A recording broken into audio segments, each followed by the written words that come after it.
बोलो सर्वशक्तिमान परमेश्वर, मैं तैयार हूं आपके वचनों को सुनने के लिए,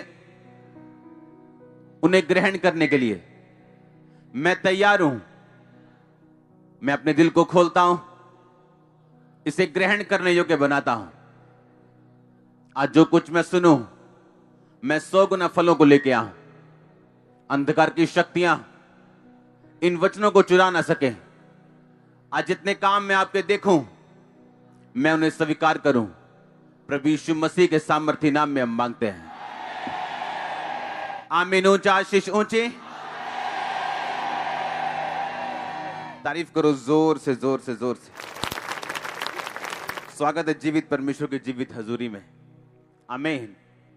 बैठ जाओ अपने शरीर में। पिछले हफ्तों में हमने सुना गैर भाषा के विषय में कि गैर भाषा हमारे लिए हथियार है। बोलो अपने पड़ोसी को, गैर भाषा एक हथियार है, क्योंकि परमेश्वर ने तुम्हें बिना हथियारों के नहीं छोड़ा। तुम एक युद्ध में हो। तुम्हारा युद्ध शैतान के साथ, अंधकार की शक्तियों के साथ। अगर तुम उनको हराना चाहते हो तो तुम्हें आत्मिक हथियारों की जरूरत है, और गैर भाषा तुम्हारा आत्मिक हथियार है। क्या है गैर भाषा आपका? जैसे ही आप गैर भाषा में प्रार्थना करेंगे, जो शैतान ने छीना है और जो अपना बना के बैठा है, उसे रिलीज करना होगा आपकी लाइफ के लिए। और आज से जैसे ही आप गैर भाषा में प्रार्थना करना शुरू करेंगे, शैतान आपके सामने सरेंडर करना शुरू कर देगा। मैं आपको सच कह रहा हूं, जितनी ढिठाई की आत्मा आपके फैमिली में काम कर रही है, घुटनों पे आने वाली यीशु मसीह के नाम में। आप तैयार है दूसरे हथियार के बारे में सुनने के लिए? अगर आपको इस हथियार के बारे में मालूम है कि गैर भाषा मेरे लिए एक हथियार है, यह परमेश्वर ने मुझे सिर्फ एक निशानी के रूप में नहीं दिया, परमेश्वर ने मुझे एक हथियार के रूप में दिया कि जब मैं इसे बोलूंगा, मैं परमेश्वर की भाषा बोलूंगा, वो प्रार्थना करूंगा जो पवित्र आत्मा मेरे अंदर से करना चाहता है, जिसे मैं अपने शब्दों में नहीं कर सकता। वो विषय जिसे मैं जान नहीं सकता, वो मेरे पास्टर के लिए हो सकती है, मेरे भाई के लिए हो सकती है, दूर बैठी किसी कलीसिया के लिए हो सकती है। और जैसे ही आप अपने जीवन को, अपनी लाइफ को, अपने मुंह को, अपने शरीर को परमेश्वर की आत्मा के एक मीडियम के रूप में देंगे, आप खुद भी ब्लेस होंगे। और इसीलिए पवित्र आत्मा आपके बीच से होकर प्रार्थना करता है। बाइबल कहती है वो आहें मार के हे अब्बा हे पिता कह के पिता की मर्जी के अनुसार पवित्र लोगों के लिए विनती करता है, आमीन। तो गैर भाषा सिर्फ एक निशानी नहीं कि आपके पास पवित्र आत्मा है। गैर भाषा एक हथियार है जिसे आपको इस्तेमाल करना है और अपनी लाइफ को सीधा करना है। क्योंकि याद रखो, बाइबल कहती है कि आसमान से अब कुछ नहीं उतरना, परमेश्वर ने कुछ नहीं करना। उसने क्रूस पे आखिरी शब्द बोले थे, सब कुछ पूरा हुआ, यानी सब काम पूरे हो चुके हैं। अब आपको उन कामों पे विश्वास करना और उनका एडवांटेज लेना। कैसे? इन आत्मा की बातों की नॉलेज रख के, आमीन। दूसरा हथियार जो आज हम बात करेंगे वो है आत्माओं की परख। यह सबसे कम समझा जाने वाला हथियार है एक कलीसिया में। आत्माओं की परख लोग इस तरह से समझते हैं कि आत्माओं की परख का मतलब, नहीं ये मिनिस्ट्री सही नहीं है, ये मिनिस्ट्री सही है, या नहीं ये पास्टर सही नहीं है, नहीं ये प्रॉफिट सही नहीं। ये आत्माओं की परख नहीं, ये आप जजमेंट दे रहे हो और आप जज नहीं हो। मैं ये नहीं कह रहा कि ये ऐसा हो ही नहीं सकता, ऐसा है, लेकिन ये एक छोटा सा हिस्सा है, स्मॉल हिस्सा है। पूरा वरदान नहीं है किसी को परखना। नहीं ये शैतान है, नहीं ये चर्च शैतानी है, नहीं ये पास्टर शैतान, नो नो नो। ये पूरा आत्मा की परख वाला हथियार नहीं। आत्माओं की परख आप इस तरह से समझते हो कि आपकी लाइफ में क्या घट रहा है और उसके पीछे कौन सी आत्मा है। आज बहुत से विश्वासी बीमारी का, अफ्लिक्शन का आत्मा उनकी लाइफ में काम कर रहे हैं। वो एक बीमारी से छूटते हैं, दूसरी में फंसते हैं, दूसरी से निकलते हैं, तीसरी में फंसते हैं, तीसरी से निकलते हैं, चौथी में फंसते हैं। वो निकलते उनका पति फंस जाता है, पति निकलता है, बेबी फंसता है, बेबी निकलता है, मां फंसती, मां निकलती, बाप फंसता है। ये एक बीमारी का आत्मा है और ये अफ्लिक्शन का आत्मा है। और जिसकी लाइफ में ये आत्मा काम कर रहा है, वो बंदा क्लियरली और पूरी तरह से डेडिकेटली परमेश्वर की सेवा नहीं कर पाता और ना ही उसके काम कर पाता। आत्माओं की परख आपको इसलिए दी है कि आप अपने जीवन में होने वाली घटनाओं को, जो आपकी लाइफ में घट रहे हो रहे, आप ये परख सके कि इसके पीछे कौन सा आत्मा है, क्योंकि परमेश्वर अच्छा है और उसकी सब बातें अच्छी हैं। ये शैतान है जो बुरा है और उसको समझने की और उन आत्माओं को परखने की आपको जरूरत है। हालेलुया। बाइबल कहती है नेहेमिया ने जब फाटकों को बनाया तो एक फाटक था, घोड़ा फाटक। घोड़ा मतलब स्ट्रेंथ, फिजिकल स्ट्रेंथ, शारीरिक ताकत। और बाइबल कहती है जब घोड़ा फाटक गिरा हुआ था, जला हुआ था, टूटा हुआ था, इसका मतलब अगर आपकी फिजिकल स्ट्रेंथ कंप्लीट नहीं है तो आप परमेश्वर का काम नहीं कर सकते। और स्पिरिट ऑफ अफ्लिक्शन, ये एक बीमारी का ऐसा आत्मा है जो विश्वासियों के ऊपर अटैक कर रहा है ताकि वो सही तरीके के साथ परमेश्वर की महिमा ना कर सके। और आप परमेश्वर से विनती कर करके थक जाएंगे, कुछ नहीं होगा जब तक आप डंडा नहीं उठा लेंगे इस आत्मा के खिलाफ और इसको भगाएंगे नहीं अपनी लाइफ से। डंडे के साथ, आत्मा के साथ भगा के, इसको फास्टिंग के साथ आप इसको भगाएंगे, आपको निकालेंगे नहीं, डंडे के साथ भगाएंगे आप। आत्माओं की परख एक ऐसा हथियार है जिसे आप अगर समझ जाएं, क्योंकि अगर आपको प्रॉब्लम की समझ आ जाए तो आपका 50% हल उसी दिन हो जाता है। डॉक्टर भी तब तक दुविधा में रहता है और टेंशन में रहता है जब तक बीमारी का पता नहीं चल जाता। बीमारी कितनी भी बड़ी क्यों ना हो, टीबी क्यों ना हो, जैसे ही मालूम होता अच्छा टीबी है, डॉक्टर रिलीफ में आ जाता, उसे मालूम है कि 50% हल हो गया, बाकी 50 दवाइयों के साथ कर लेंगे। हाँ या ना? आत्माओं की परख एक ऐसा हथियार है जिसे आपने ध्यान से समझना है। आज अपने हाथों को उठा, बोलो परमेश्वर मुझे यह वरदान दे और मेरी समझ को खोल दे, प्रभु यीशु मसीह के नाम में। आमीन। 49 शीशाब की चर्च। बीमारी का आत्मा एक ऐसा आत्मा है जो आपको आगे नहीं बढ़ने देगा, आपकी मनी वेस्ट करवाएगा, आपकी स्ट्रेंथ वेस्ट होगी, आपके विश्वास पर भी वो उंगली उठाएगा और ये परमेश्वर की ओर से नहीं। और इसीलिए परमेश्वर ने कहा मैंने तुम्हें आत्माओं की परख का वरदान दिया है और अगर तुम्हारे पास नहीं है तो तुम मुश्किल में हो। तुम्हें मालूम ही नहीं हो क्या रहा है मेरी लाइफ में। नहीं तो कुछ सिस्टर्स हस्बैंड चेंज कर करके थक जाएंगी, डाइवोर्स के बाद डाइवोर्स। उन्हें लगेगा ये शराब पीता था, नहीं ये चोर है, नहीं ये बदकार है। प्रॉब्लम ये है कि जब कर्ज आपकी लाइफ पे होगा और डाइवोर्स का आत्मा होगा तो आप कुछ नहीं कर पाओगे। अगर अच्छा हस्बैंड मिल भी गया वो भी बिगड़ जाएगा। और जिस दिन आप समझ गए कि ये एक दुष्ट आत्मा है, ये कर्ज है, ये जनरेशनल कर्ज मेरे पीछे आ रहा है, जब आप उसे प्रार्थना में बैठ के तोड़ोगे, वही शराबी सुधरा हुआ बैठेगा आपके पास। आज से कुछ महीने पहले जब मैंने मेरी वाइफ ने पासपोर्ट दिया यूके की एम्बेसी के लिए, मैंने ज्यादा गौर नहीं किया क्योंकि मैं कभी भी, हमारे लिए नॉर्मल सी चीजें हैं, और वीजा नहीं आया, रिजेक्ट हो गया। मैंने ध्यान नहीं दिया। दूसरी बार दिया कनाडा के लिए, रिजेक्ट हो गया। मेरे को बिल्कुल ध्यान नहीं, मैं अपने कामों में बिजी हूं। तीसरी बार जब रिजेक्ट हुआ, मैंने बैठ के सोचा, मैंने कहा ये क्या हो रहा है? ये पॉसिबल नहीं कि हमारे पास इतनी ब्लेसिंग्स हो। और तब होली स्पिरिट ने मुझे बताया कि ये एक स्पिरिट है। एक औरत, एक देश की जो प्रेसिडेंट था, उसकी वो बेटी बनी हुई थी, है वो उसकी पोती की उम्र की थी, और उसने अमेरिका के लिए वीजा अप्लाई किया और उस प्रेसिडेंट ने खुद लिख के दिया कि इसको वीजा, मैं बोलता हूं इसको दे दिया जाए, और उसका वीजा रिजेक्ट हुआ। वो गुस्सा कर गया, उसने अमेरिका फोन किया, अमेरिकन बड़े अधिकारियों ने लिखा इसको वीजा दिया जाए, फिर लगाया, रिजेक्ट हो गया। फिर अमेरिका के प्रेसिडेंट ने, उस समय शायद बुश था, उसने लिख के दिया, एम्बेसी वालों ने फिर भी वीजा नहीं दिया। अब इमेजिन करो। और रीजन क्या निकला कि उसकी मां ने एक वाचा बांधी थी शैतान की मूर्ति के साथ और उसको ब्लड अर्पण किया था कि मेरी ये बेटी बाहर नहीं जानी चाहिए। और जब उसके बंधन टूटे तो वो बाहर गई। मैंने इसको कहा, मैंने कहा रुक जा, अब मुझे हैंडल करने दे, अब अमेरिका का वीजा है इसके पास। आप समझ रहे कि नहीं? प्रॉब्लम यह है कि जब कोई चीज अड़ती है, हमें यह देखना है कि कौन सी आत्मा है इसके पीछे और कौन इसको ब्लॉक करने की ट्राई कर रहा है। और जब आप हर चीज को स्पिरिचुअली लेते हो, आप उसका हल कर बैठते हो। आप समझ रहे कि नहीं?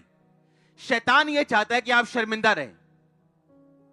हां, आपका पति एक ऐसी औरत के साथ फंसा रहे जो आपसे 10 गुना कम सुंदर है, और आप सोच रहे हो मुझ में क्या कमी है। प्रॉब्लम शैतान है। और जब आप स्पिरिट को समझ जाओगे, आप घुटनों पे आओगे और उस आत्मा को डांटोगे, और आपका पति आपके आगे पीछे होगा। जब मुझे मालूम है कि ये फेलियर मेरे बाप दादाओं से मेरे पीछे आ रहा है, और आपको मालूम है ये फेलियर आपके बाप के पास था, आपके दादा गरीबी में रहे, शराबों में रहे, और यही स्पिरिट आपके पीछे है, तो आप फिर मूर्ख हैं अगर आप भी सिगरेट, बीड़ी, दादा की तरह शराब पिएंगे और उन्हीं की तरह नशे करेंगे और डीजे पे नाचेंगे, तो आप उस आत्मा को इनवाइट कर रहे हो कि आप मुझे भी मार। जब आप ये समझ जाते कि मेरे साथ जो हो रहा है वो आत्मिक है, हालेलुया। आपको मैं ध्यान से समझाता हूं कि आपको फाइट करने के लिए चुना गया। अगर आप फाइट नहीं करेंगे, दूसरी बात, अपनी फाइट नहीं समझेंगे, क्योंकि मेरी फाइट अलग है, इस भाई की अलग है, इसकी अलग है, इसकी अलग है, इसकी अलग है, हर बंदे की फाइट अलग है, पर हथियार एक ही है। आमीन। दूसरा शमूएल उसके 11 बाब उसकी 1 आयत में पढ़ूंगा। फिर जिस समय राजा लोग युद्ध करने को निकला करते थे, उस समय वर्ष के आरंभ में दाऊद ने योआब को, जो अपने संग अपने सेवकों और समस्त इस्राएलियों को भेजा, उन्होंने अम्मोनियों का नाश किया और रब्बा नगर को घेर लिया, परंतु दाऊद यरूशलेम में रह गया। ध्यान से सुनो। आप ह्यूमन है, मैं एक ह्यूमन हूं, आदमी है हम। कई बार हम आराम करते हैं, सोते हैं, खाते हैं, उठते हैं, प्रार्थना करते हैं, लेकिन शैतान ऐसा नहीं। वो 24 घंटे अलर्ट है। हाँ या ना? और इसलिए बाइबल कहती है जो कोई स्थिर है वो चौकस रहे, कहीं गिर ना जाए, और जो कोई गिरा हुआ है वो उठे, क्योंकि शैतान 24 घंटे आपको देख रहे हैं।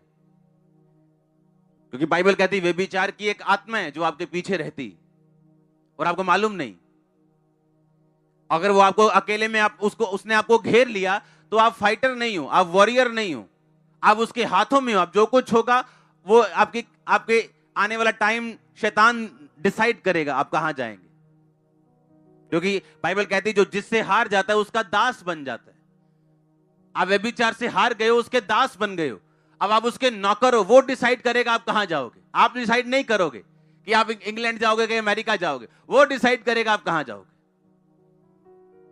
बाइबल कहती है कि जिस समय राजा लोग युद्ध करने को निकलते थे, युद्ध करने का टाइम होता था। अब चाइना के कुछ हिस्सों में जो इंडिया का बॉर्डर है, वहां पे इतनी सर्दी पड़ती है, बर्फ पड़ती है कि सर्दियों में आप फाइट नहीं कर सकते उनसे। गर्मियों का वेट करना पड़ता है। मालूम है कि नहीं?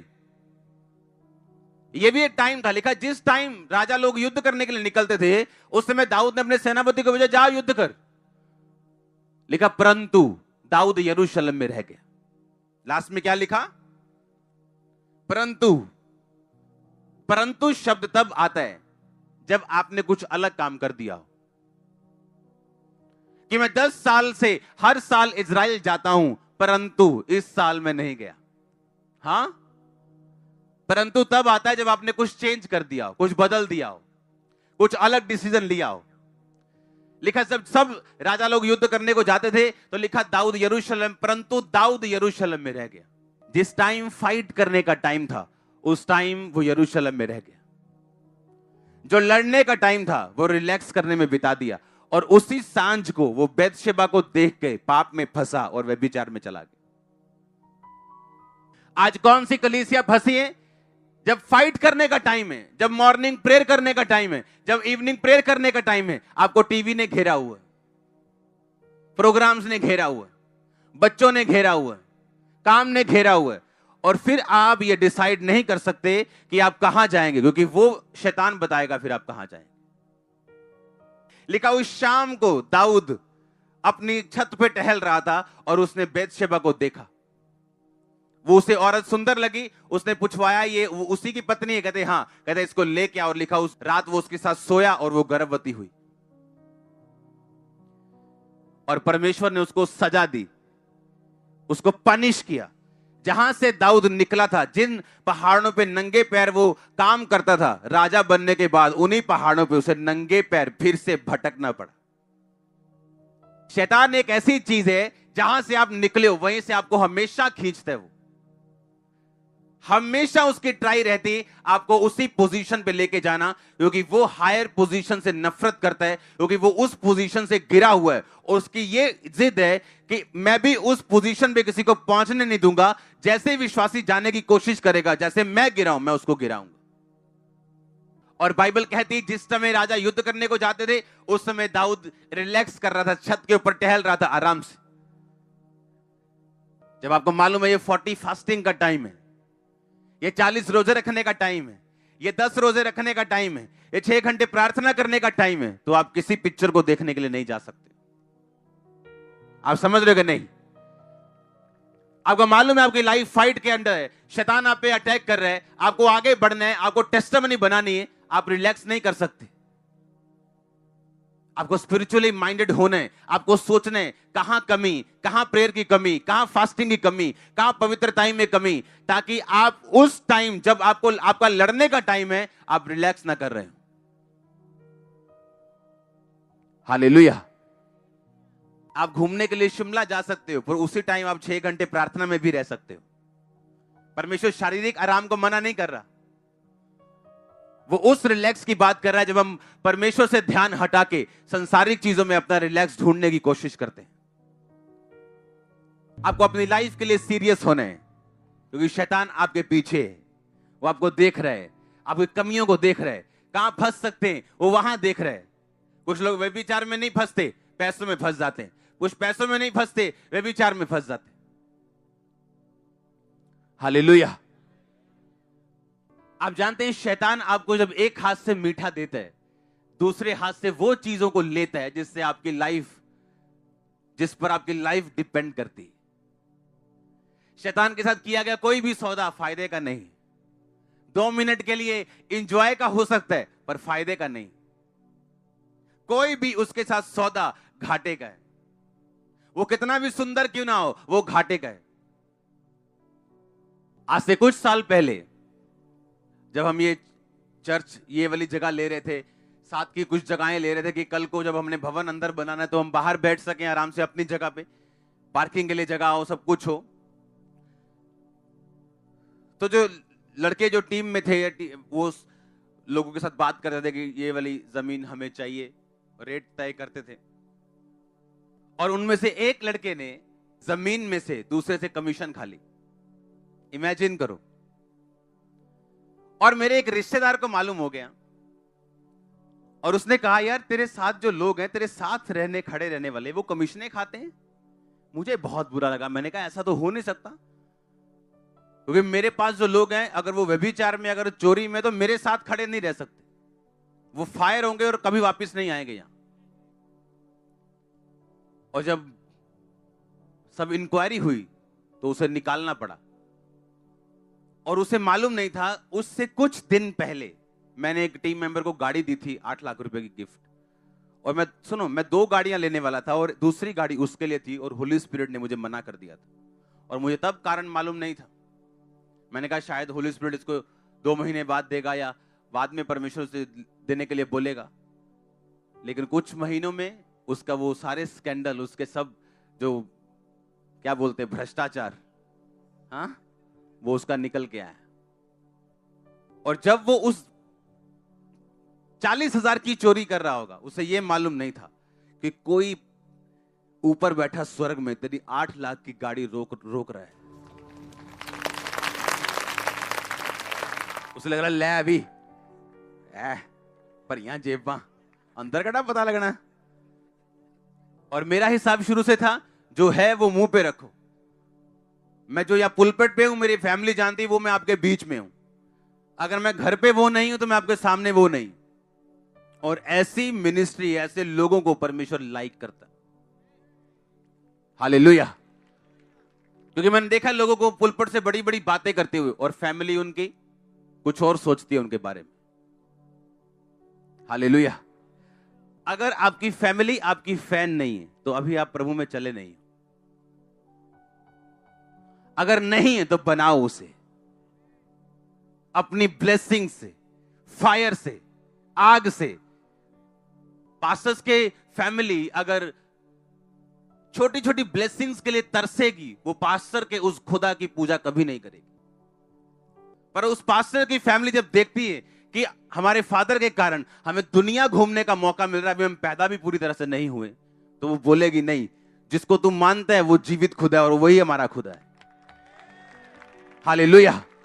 आप जानते हैं परमेश्वर अब्राहम से प्यार क्यों करते थे? परमेश्वर ने कहा अब्राहम पे मुझे इतना कॉन्फिडेंस है कि अपने उसके जाने के बाद उसकी फैमिली मुझ में रहेगी। वो इतना सख्त था। हमारे घर 4 साल का बच्चा भी रात को प्रार्थना में बैठता है गैर भाषा में। 4 साल का। सोचो जब वो 14 का हो जाएगा वो क्या करेगा? वो आपकी अगुवाई करता होगा, हाँ, क्योंकि वो अभी से प्रार्थना में बैठे है। जब आप स्पिरिचुअली अलर्ट हो, आप स्पिरिचुअली एक्टिव हो, आपकी आत्मा अलर्ट है, आप समझ जाओगे कहां कौन सा शैतान काम कर रहा है और कहां क्या चीज काम कर रही है, क्यों काम कर रही है। आपको सब चीजें मालूम होगी और जब आपको मालूम होगी आप फाइट में जाओगे, प्रेयर में जाओगे और उसका हल होगा। अपने हाथों को उठा बोलो थैंक यू जीसस। ऊंची आवाज में हिलाओ अपने हाथों को, बोलो आज से मैं अलर्ट होता हूं, मांगता हूं आत्माओं की परख को। खुदावंद मुझे आत्माओं की परख दे। मैं उसे जजमेंट करने के लिए नहीं, किसी का न्याय करने के लिए नहीं, किसी की निंदा करने के लिए नहीं, पर शैतान के तीरों को, योजनाओं को समझने के लिए करूंगा। और जब मैं उसे समझ जाऊंगा और उसके अनुसार प्रार्थना करूंगा तो मैं आजाद होऊंगा। सर्वशक्तिमान परमेश्वर, मैं तैयार हूं इस वरदान को लेने के लिए। यीशु मसीह के नाम में यह वरदान आपकी लाइफ में एंटर करे। और मैं आपको बता रहा हूं होली स्पिरिट की अगुवाई से यह शुरू होगा आपकी लाइफ में। मैंने कहा यह स्टार्ट होगा आपकी लाइफ में ऑपरेट होना आज से। जब कोई रिश्तेदार आपसे बात करेगा, लोग आपसे बात करेंगे, आप पहचान जाएंगे कौन सा आत्मा इनके अंदर से बात कर रहे हैं। सुनो मेरी बात। परमेश्वर ने कहा पतरस मैं क्रूस पे चढ़ाया जाऊंगा, मुझे लोग मारेंगे, मेरे पे थूकेंगे, मेरे पे मुक्के मारेंगे, थप्पड़ मारेंगे, मुझे मार देंगे। पतरस कहता परमेश्वर खबरदार जो तूने दोबारा ऐसा बोला, तो खबरदार जो तूने ऐसा बोला, तो कभी नहीं मरेगा। परमेश्वर ने कहा शैतान मेरे सामने से क्या हो जा। आप जानते हैं जब आप आगे बढ़ रहे होते हैं, आपके क्लोज पर्सन के अंदर से दुष्ट आत्मा काम कर सकता है, आपको परमेश्वर से हटा सकता है, आपके विश्वास को कमजोर कर सकता है। और अगर आपको आत्माओं की परख नहीं, आप घबरा जाएंगे और बोलेंगे नहीं तू शैतान है।